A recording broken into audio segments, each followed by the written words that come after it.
Yeast vaginal infections are relatively common in women. Yeast is a common occurrence on the skin and the vagina. It's part of the flora that we're exposed to. What causes the yeast to overgrow and then irritate and infect the tissue is when it grows more rapidly.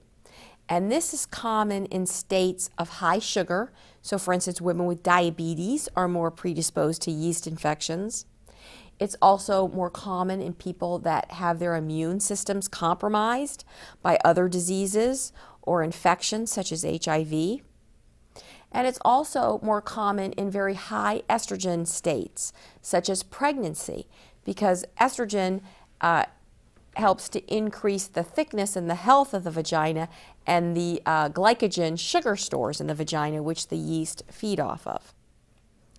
In order to reduce the risk of yeast infections, we like to minimize the use of antibiotics, because when you're treated with an antibiotic to, say, treat an infection, it also seems to kill off some of the healthy bacteria in the vagina, like lactobacillus, and that allows the yeast to overgrow. So that's probably the most common causes of yeast infection.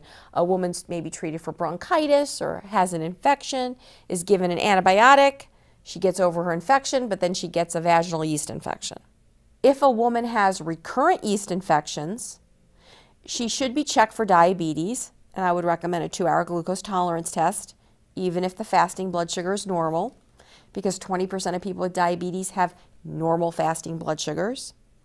And we also recommend an HIV test for recurrent yeast infections. The signs and symptoms of vaginal yeast infection can include an itchy, white, generally not malodorous discharge.